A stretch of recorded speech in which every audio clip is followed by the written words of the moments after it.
Wes Anderson et toute l'équipe de The Phoenician Scheme.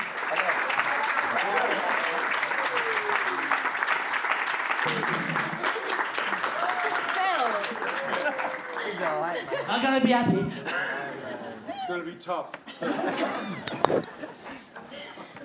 All right.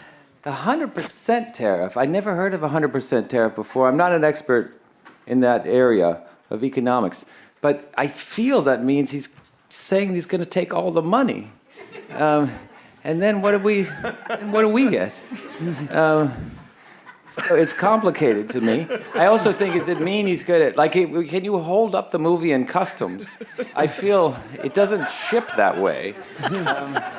So I just don't know. I'm not sure. I want to know the details. It's a story, you know, and the story is something to do with me and with Roman and, you know, and with Benicio. But you know, the next movie is different. You know, the next movie is also pretty dark, I think. Actually, can I announce our project? Yes, you can. Okay. Yes. The next Roman and Richard and I are working on a script together for a movie, and I think it does have a darkness. I'm not going to say anything about it, but I might as well. It's a press conference. I'm going to announce something. It's actually the first time. Can I also announce my tariff? It's the first time plan? I've ever announced anything. Yeah. But yes, we're gonna. But all I'm going to say is we're going to write a movie together anyway. So I'm not going to tell you anything. But it's a little dark. Yeah. Yeah. Anyway, it's official. Well, do you know one thing? I feel I'm lucky so far that when I finish a movie, there's always something I feel is waiting, about to start to take shape. You know, I brought this one up to Benicio when we were here in Cannes. I guess 4 years ago, we were the French Dispatch was showing in Cannes, and I said to Benicio, you know, there's something is going to be. I hope you'll be interested in this. I think something's going to be coming your way, and you know, that movie. The beginning of the movie was just him, and you know, just an image of him as this character. I didn't know what happened or what was going to happen. I just knew this character, and I think he's moving relentlessly through this story, and you can't kill him. And that was really all it was. But each one kind of has, you know, I read something once, Tom Stoppard was saying that every time he writes a play, he doesn't have an idea for a play. He has two ideas that have sort of nothing to do with each other, and they meet, and the thing starts to happen from that. And I feel like that's what's always happened with me. You know, I want to make a movie on a train, and separately, I'm thinking I also want to make a movie in India, and you know, it leads somewhere. And you know, and also when you talk to people who have worked with me before, and the ones who haven't, it's funny because I feel like, if you would ask me, have you worked with Michael Cera? I think so. Or no, maybe this is the first time. You know, it just feels natural that some of us, when we start to work together, to me, I feel like we're already part of the same company.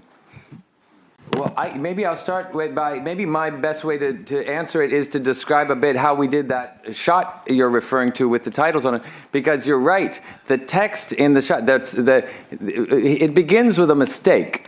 The tile on the floor in that room is 3 different colors: gray, black, and white. A gray, a black, and a white. There's many kinds of gray, and there's many kinds of white, and there are many kinds of black in the world, but it has a version of each.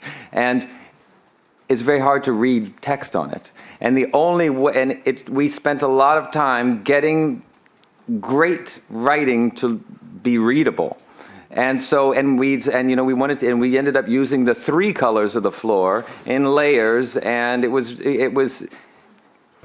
endlessly time-consuming.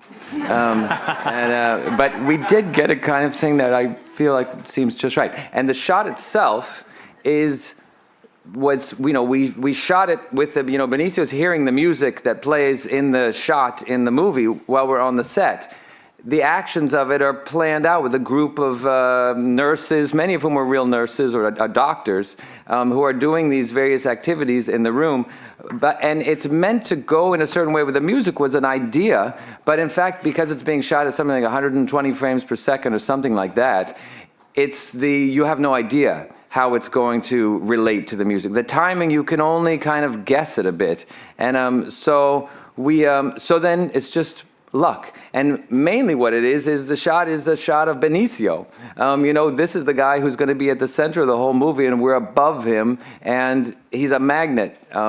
And so in a way, for me, it combines these things, because to me, what it ends up being in the end, with all the other ingredients, is it's a performance that's there, that's introduced, that's taking us into the story. But it is a lot of little things that get figured out along the way, and some are planned and turn out the way we meant, and half of it is surprises. I think, you have your ideas of what you think the movie is meant to be, and then it sort of leads you there. It leads you somewhere else. It leads you to what it wants to be. That happens at different points in the thing. Writing a script, whatever you think sometimes the script it thinks otherwise, and it takes you somewhere else. And when you get a cast like this together, the cast is like just this electric force that's around you all through, and the movie is. The movie is them. The movie is them, so for me, my job is sort of shaping and sculpting this thing that sort of seems to already exist and takes its own shape. Every movie's different. With all the things that I feel, somebody says they watched one of the trailers for my movies and they can tell in 5 seconds that's my movie, and for me.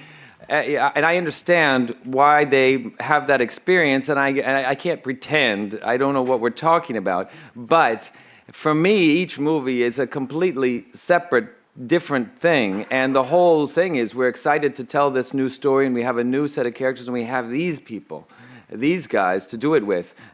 So I can sort of answer on a case-by-case basis. And with me, this movie began, for me and Roman, we were writing something that we intended to be very dark. A character who is not really concerned with how the big decisions he has empowered himself to make for the world are affecting populations of workforces and landscapes.